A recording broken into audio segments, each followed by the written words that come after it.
이미 교회를 세우는 일꾼이 되어 있죠. 근데 그런 사람이 그 자리에 서 있는 사람 중에 사명을 감당하는 사람의 퍼센테이지가 높아질수록 교회는 건강해지고, 그 자리에 서 있지만 교회 일꾼이라는 정체도 안 갖고 있고 사명도 전혀 감당하지 않는 퍼센테이지가 높아지면 교회는 힘이 없어지게 되고 그렇습니다. 일반적으로는 10%만 자기가 교회 일꾼이라는 그 정체감을 갖고 있는다고 합니다. 90%는 그냥 따라오고 10%만 내가 이 교회 일꾼이다라는 생각을 갖고 있다고 하는데요. 사실은 그 정체감은 100%가 다 갖고 있어야 됩니다. 그래야 교회가 굉장한 어떤 그 힘을 가지고 세상에 영향을 끼칠 수가 있게 됩니다. 여러분이 교회를 세우는 일꾼이라는 사실을 꼭 기억하시길 바랍니다. 지금 우리 공동체가 서 있는 자리는 하나님이 주신 열매를 잘 보존하고 또 결실을 해야 하는 자리입니다. 지금 우리가 그 일을 해야 되거든요.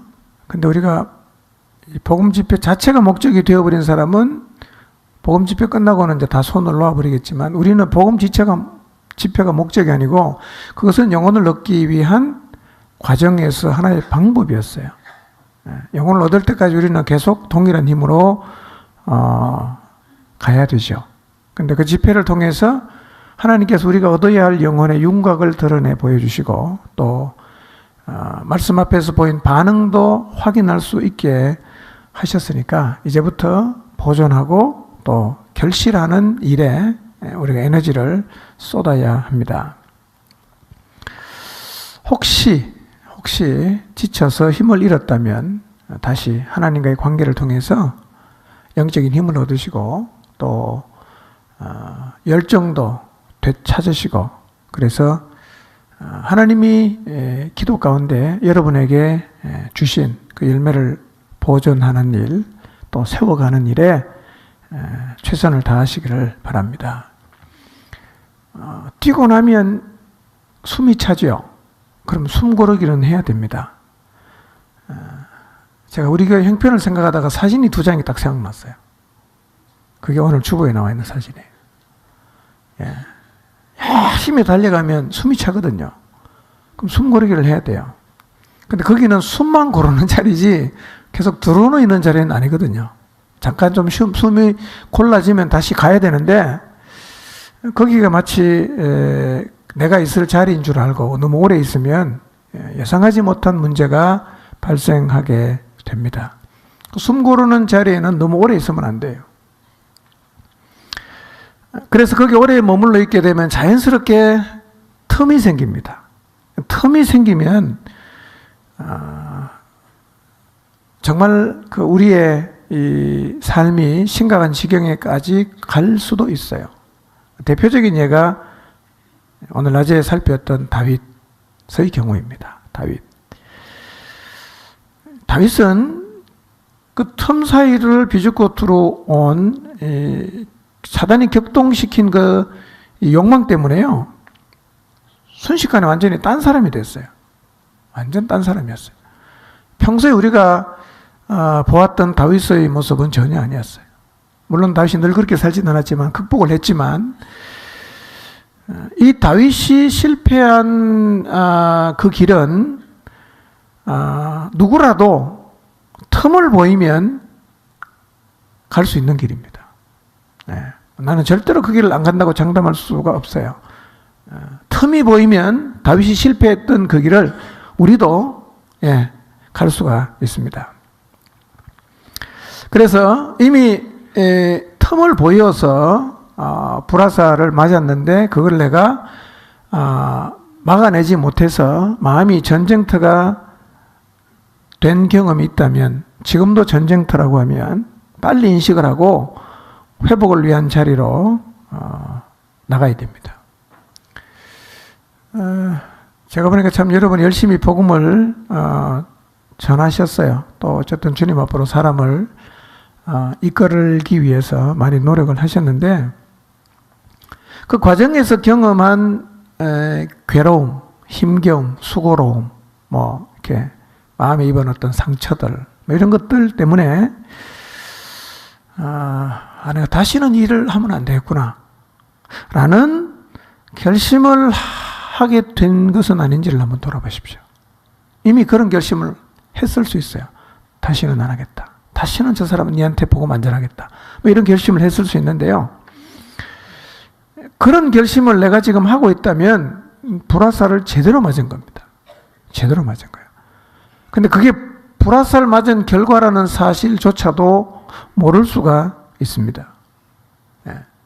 교회를 세우려고 하면, 영혼을 건져내려고 하면 반드시 바울이 겪었던 것처럼 고난과 수고와 또 괴로운 일은 따라오게 되어 있습니다.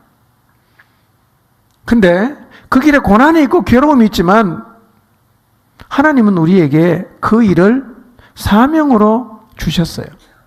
그러니까 우리는 주님이 주신 사명을 감당하는 길에서 겪는 괴로움이나 고난이나 수고로움이나 뭐 마음에 상처되는 모든 일들을 당연하게 생각해야 됩니다.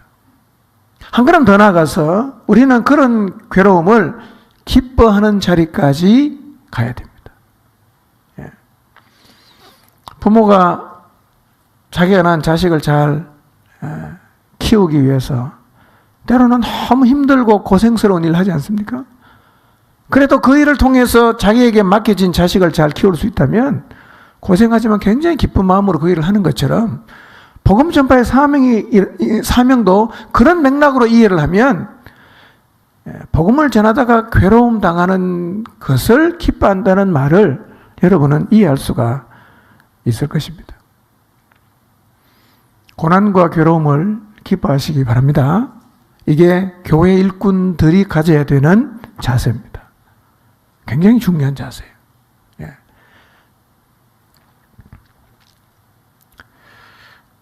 24절에서 사도 바울이 했던 얘기를 마음에 깊이 새기시기를 바랍니다. 교회를 세우는 일에서 고난과 괴로움을 겪는 것은 당연한 일입니다. 사람을 얻는 길에서 고난과 괴로움을 겪는 것은 당연한 일입니다. 그 당연해. 난 뭐 그 정도는 문제가 안 돼. 난 오히려 그런 그 일들은 기쁨으로 감당할 수 있어. 이런 자세를 가지고 있어야 교회가 교회다워지고 교회가 세상을 구원하는 방주의 사명을 감당할 수가 있습니다. 여러분, 고난과 괴로움을 기뻐하면서 사명의 길을 걷는 이 바울의 걸음을 사단이 어떻게 제동을 걸겠어요?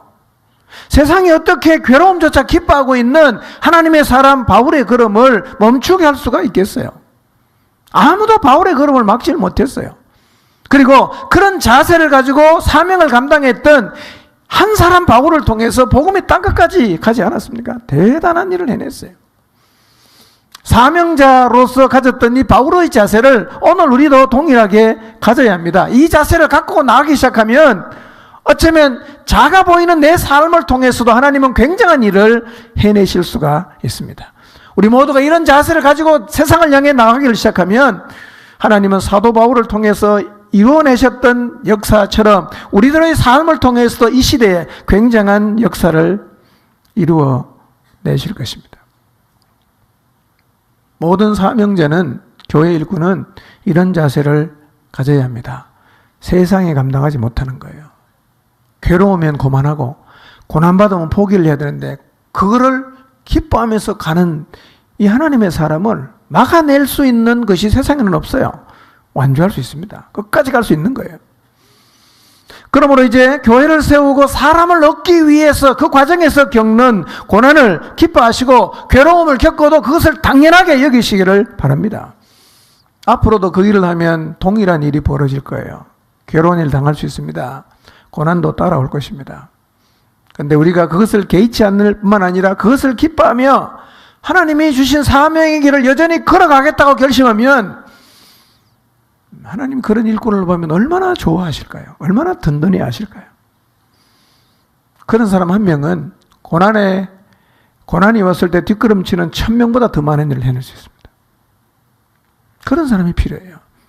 그런 자세를 가진 하나님 일꾼이 정말 필요하단 말이에요. 얼마나 사람이 고난 앞에 쉽게 꺾이는지 몰라요. 조금만 힘들만 하지 않습니까? 여러분, 주님을 섬기는 길에서 조금 괴롭다고 힘들다고 자꾸 뒷걸음질 치고 있다면 그건 진짜 회개하셔야 됩니다. 예.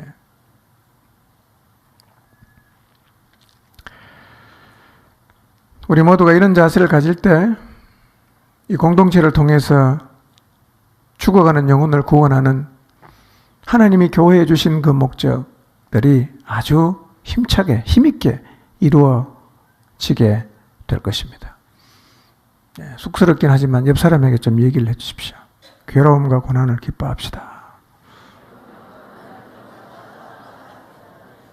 네. 괴로움과 고난을 기뻐합시다. 여러분, 만약에 이번 75일 동안 열심히 기도하면서 참 하나님 마음으로 가서 복음을 전하다가 요거도 먹고 그냥 막 그래서 마음에 상처가 생겨서 다시는 이거 하면 안 되겠다라는 결심을 했다면요, 그 사람은 뭐가 필요하죠? 회개해야 됩니다. 당한 거예요. 우리 그렇게 약해지면 안 된단 말이에요. 고난 괜찮아. 괴로움 상관없어. 그리고 그걸 기뻐하면서 막 내달리면요, 그런 하나님의 사람의 발걸음은 누구도 막을 수가 없어요. 그런 사람이 많아야 되지 않겠어요? 그런 사람이. 조금 힘들면 멈추고, 조금 힘들면 꺾이고. 여러분, 교회 일꾼이 가져야 되는 자세, 특히 골로새서 1장 24절을 통해서 여러분 마음에 깊이 새기시길 바랍니다. 괴로움을 기뻐하시고 고난을 당연하게 여기시고 지나온 것 기뻐할 뿐만 아니라 앞으로 가는 길에 그런 일이 또 일어난다고 해도 난 전혀 상관없다. 난 끝까지 갈 거야. 이런 불도자와 같이 사명을 향해서 달려가는 교회 일꾼들이 되시기를 바랍니다. 하나님은 우리가 다 그런 자세로 교회를 세워가기를 원하십니다. 그 다음에 교회 일꾼이 해야 되는 일이 있어요. 오늘 한 가지 말씀드렸죠. 뭘 해야 됩니까? 복음 전파예요. 복음 전파. 복음 전파가 어느덧 선택이 되어 있습니다. 선택은 뭐죠? 내가 하겠다고 선택할 수도 있고 안 하겠다고 선택할 수도 있거든요. 학교에 가면, 특히 이제 대학교에 가면 공부를 하는데 과목도 필수 과목이 있고 선택 과목이 있어요. 필수 과목은 무조건 다 해야 됩니다. 선택은 내가 생각해서 재미없는 거는 안 하면 되고 재미있다고 생각이 되는 것만 선택하면 돼요. 그럼 오늘날 교회 안에서 복음 전파가 필수 과목이 아니라 마치 선택 과목인 것처럼 되어버렸어요. 선택이면 꼭 안 해도 괜찮아요. 내 적성에 안 맞다. 나 그거 재미가 없다. 나 힘들다. 그럼 안 하면 되거든요.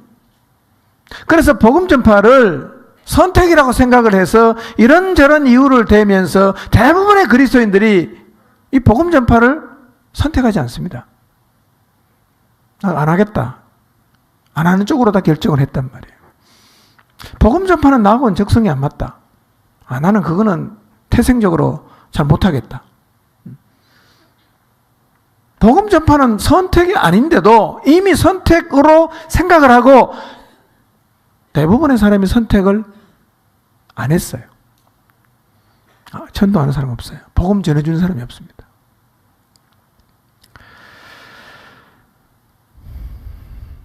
그러다 보니까 교회 일꾼이 해야 되는 가장 중요한 일을 안 하고 있는 것이 오늘날의 현실입니다. 제일 중요한 일을 안 해요. 제일 중요한 걸 안 합니다. 제일 중요한 게 뭐라고요? 복음 전파예요. 이유는 제가 다음 주에도 설명하겠지만 여러분도 가만히 생각해 보시면 하나님이 아들을 보내서 십자가에서 죽게 하신 이유가 무엇입니까? 천하 만민을 구원하는 거잖아요. 누가 전해줍니까 이거를? 유대인이 그 일을 안 할 것 같고 이방인이 안 하니까 하나님께서 영원전부터 이 일을 위해서 준비시켜오는 곳이 있었는데 그게 뭐였어요? 그게 교회였잖아요. 그런데 교회 일꾼으로 서 있는 사람이 그것을 자기가 자기가 할 필요가 없는 일이라고, 자기가 안 해도 되는 일이라고 다들 생각하고 있으면 교회가 해야 되는 제일 중요한 일이 사실은 안 이루어지는 거예요.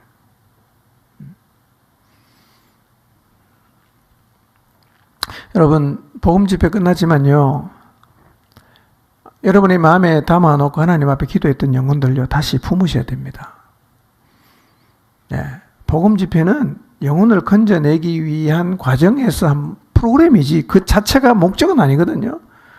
그러니 복음 집회 끝나고 여러분이 기도했던 영혼들 다 마음에서 내려놓아 버리면 뭔가 지금 우리가 착각을 하고 있는 거예요. 다시 담으십시오.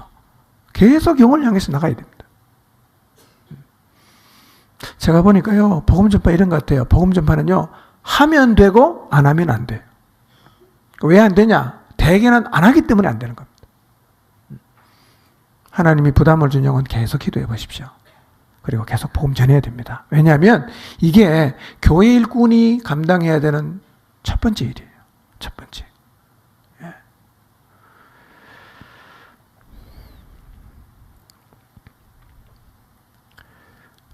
여러분, 믿음의 아들 디모데에게 너는 말씀을 전파해라. 때를 얻든지 못 얻든지 항상 힘써라. 라고 말했더니 사도 바울은요, 기도의 사람이었어요. 깊은 기도의 사람이었어요. 깊이 기도하다가 삼층천까지 올라갔어요. 삼층천이라 하면 실제로 하나님이 계신 곳을 일컫는 표현이에요. 하나님이 계신 곳으로 올라갔어요. 말로 표현할 수 없는 것을 자기가 봤다 그래. 말은 할 수 없는데 너무 엄청난 것을 봤어요. 성령님의 음성을 들었던 사람, 교회의 비밀을 깨달았던 사람, 거짓이 없으신 하나님께서 영원전부터 약속해 주신 영생의 소망을 안고 살았던 사람, 수많은 고난과 괴로움을 기뻐하면서 평생 동안 목숨을 걸고 하나님이 자기에게 주신 사명인 복음을 전하며 살았던 사람, 이 바울이 말합니다. 4장 1절에서 말하죠. 내가 살아계시는 하나님의 앞과 살아있는 자와 죽은 자를 심판하실 그리스도 예수 앞에서 그가 나타나실 것과 그분의 나라를 두고 내가 엄숙하게 너에게 명령한다. 너는 말씀을 전파해라. 그냥 나온 얘기가 아니에요. 이렇게 깊이 있게 하나님과 교제를 했던 사람, 하나님의 비밀을 깨달았더니 하나님의 사람 바울이 평생을 살고 나서 죽음 앞에서 그의 믿음의 아들 디모데에게 준 가장 엄숙하게 한 부탁이자 명령이 말씀을 전파라는 것이었어요. 저는 이 말씀을 묵상하면서 참 제 마음속에 충격적으로 다가온 게, 복음 전파가 이렇게 비중이 있는 일인데 어쩌면 내가 지금까지 살아오면서 이것의 비중을 잘 모르고 이것의 무게감을 훨씬 과소평가했을 수가 있겠다라는 생각이 들었어요. 너무나 상투적인 얘기잖아. 다 아는 얘기. 왜 그 얘기를 했을까? 저는 우리 모두의 마음속에 복음 전파라는 이 사실의 우리의 마음속에 더 큰 무게감으로 다가봤으면 좋겠어요. 복음 전파라는 것이 굉장히 비중이 있는 일로 우리의 마음속에 다가오게 되기를 바랍니다. 선택 아니고요.